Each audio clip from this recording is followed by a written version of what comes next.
You guys, welcome back to Addictive Personalities. This episode is a continuation of the last, which was part one, and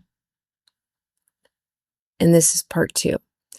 But I'm really glad you're here. And like I said in the last episode, I want to start every episode with an affirmation. You are still here. You've made it through things you didn't think you would. And even if you don't feel like you have it figured out, you're not done. And no one has it all figured out. So where I left off was the moment everything shifted for me when I decided I was going to keep my pregnancy. And for the first time, I felt like I had something to live for. But I want to be really clear about this. That decision didn't fix everything. It didn't suddenly make me a different person. It didn't remove the environment I was in, and it didn't immediately stop my addiction. I was still in it. I was still around it, and I was still struggling. I just wanted to point out that at that point, when I decided to keep my child, that's when I had to think differently. And I think that's something people don't talk about enough. Like we act like once you have a reason, everything just clicks, but it doesn't. And I know that there are several of you out there who have children who may still even be struggling with addiction or did struggle for a time before it really clicked that you needed to stop. And so I think that's like the really a strong misconception is like, oh, okay, I've got kids and then click, it's just done. I'm done. It doesn't work like that. But that's typically when people start to think like, uh-oh, I'm not doing right. Right. And then anyway, there's shame that comes with that makes it even more difficult to quit. But anyway, I just wanted to highlight that. But there is still fear and there is still chaos. And there was still me trying to figure out how to navigate something I had never done before, right? We can all relate to that. And then there was a moment when CPS did get involved. Someone had reported me, some woman who was stalking me for like almost a year. And so CPS got involved and I had to take a drug test. And I did have a choice at that moment. I had already tried to come up with a way to game the system. I had clean pee, right? And I could have completely faked it and I could have gotten away with it. But when I was in there, I was so nervous and it was just like God telling me like, just surrender. Just take whatever is going to come. It could be a blessing, right? So I didn't fake the test. I peed and I just kind of had that moment of, I can't do this anymore. I need help. I remember being in that bathroom and just feeling like, yeah, the risk is too high. I have to see what happens next. Just own my shit. So I peed and I was ready to face whatever consequences came with that. And by the grace of God, the situation turned out to be okay. I got a caseworker who saw me for who I was and not just for what I had done. She saw that I loved my kid. My kid was, with me when I had to meet the panel. And I just kind of surrendered to them and said, hey, I really don't want this. It was the first time that I really didn't want to be in an active addiction. And I was actually open to help. They gave me the chance to get clean on my own instead of having to take my child away so that I can detox, because in order to get into a child and parent rehab, you have to be detoxed. So they let me do that on my own and trusted me to do that. And I was really serious, obviously, because I came back after 3 days and tested and I barely passed that drug test. They saw a very faint pink line, which is normally they can't accept me, but they did anyway. So that to me is also part of the miracle here. So I got in, I completed the program. And then after that, I went to sober living and I did outpatient and everything that I was supposed to do for my case to be closed.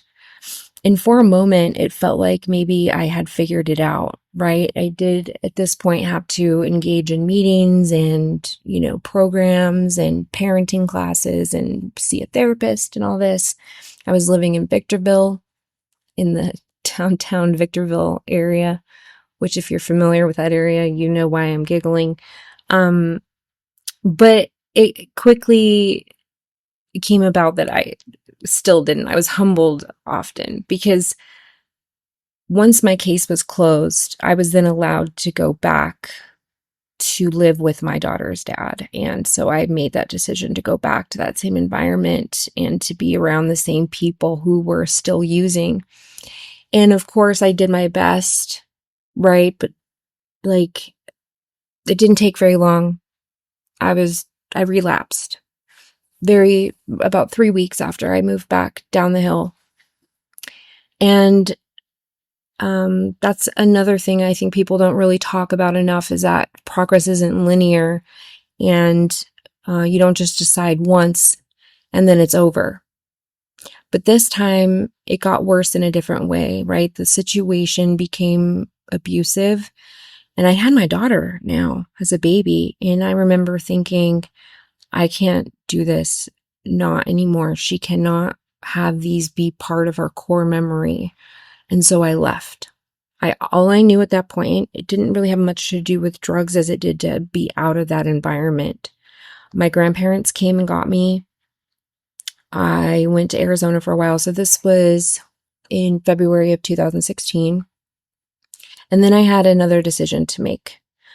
Do I stay here in Arizona, which is not my gig? I hate being hot. So that was really not on the top of my list. Or do I start over somewhere else? And I chose to start over in Utah, where my mom lives, and she's been very supportive from the beginning. So I lived with her. I got a job. I tried to build a normal life. And for a while, I did okay. But again, there's a difference between being clean, right, and being healed. So I was just going through the motions. I didn't really know why I was doing them. I didn't do them because I had a passion or a plan. It was just okay, this is what you have to do. You have to work. You have to make money. You have to take care of your child. Those are the things that dictated what I did, right? But at some point, I became introduced to someone who was using, and I knew it, and I asked, and I relapsed again. And this was in August of 2017. And this time it was different because at this point, my daughter was getting older. She was becoming aware based on the emotional aspect. There was no neglect health-wise or anything like that. She was taken care of, but emotionally, there was something else that was a priority, right? And my daughter needed me in a different way, not just physically there, but emotionally there.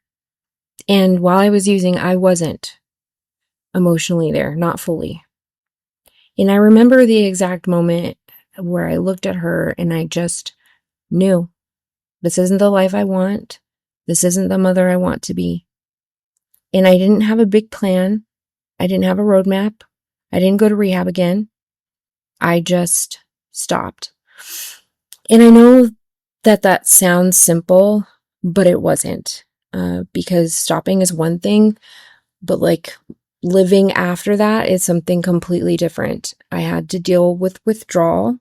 I had to deal with my body, my brain, my serotonin levels. And when I say withdrawal, it's not a physical withdrawal. It is a very much neurological or nervous system withdrawal as it pertains to methamphetamine, at least.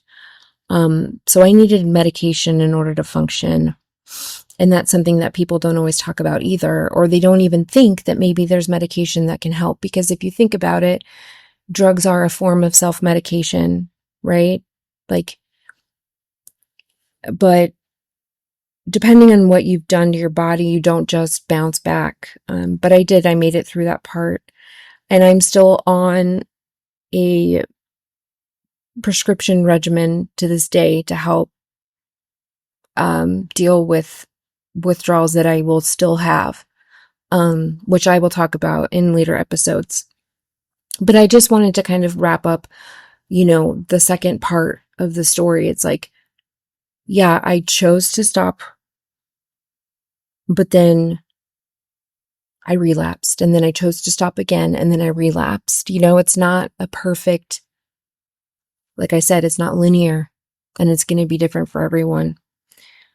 But when I did stop, that was me wanting it. There was a clear difference. And if you know what I'm talking about, then you understand that there is a clear difference between knowing that you shouldn't be doing drugs, and so going through the motions to help keep you clean, versus wanting to be clean and never wanting to pick up again. Like, it is a clear night and day difference between that decision and then between that decision and the decision to try to do something better, right? Even though you don't want to. So anyway, I got a job, and then another opportunity, and then another, and somehow I built a career, without a degree, without a plan. I just figured it out as I went. But even then, even after all of that, I still struggled, and not with using at all, but with my own value, my own self-worth. I didn't feel like I belonged. I didn't feel like I was good enough. I felt like I was behind, like everyone else knew something I didn't.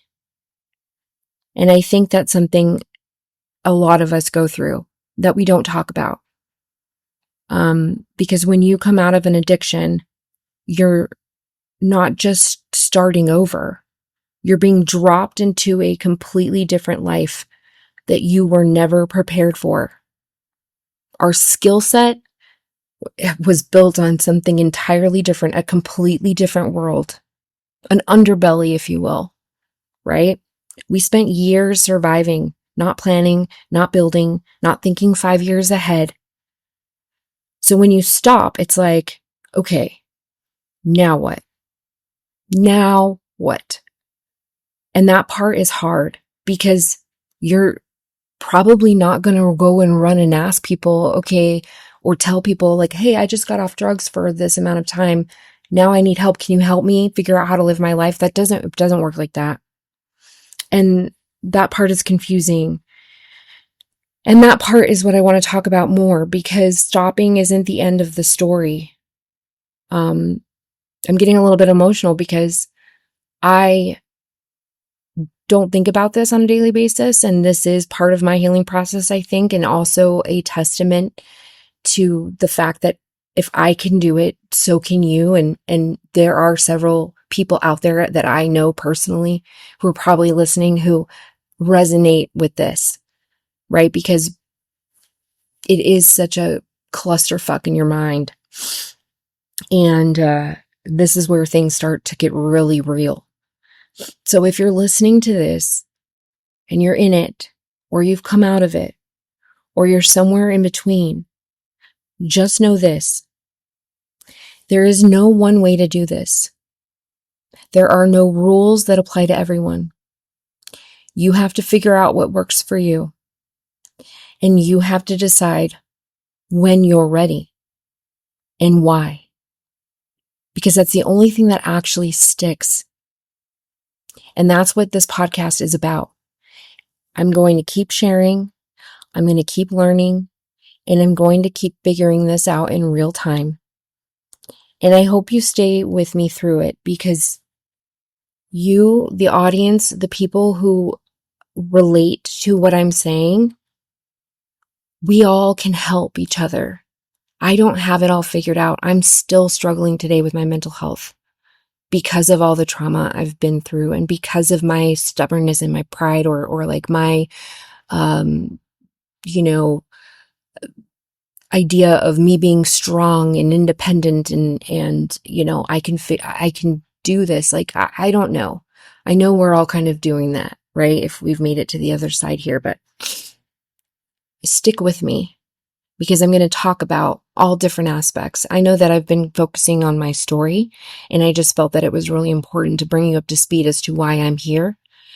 And if I have this lived experience, what a waste not to share it and encourage others who have the same lived experience to help each other and others.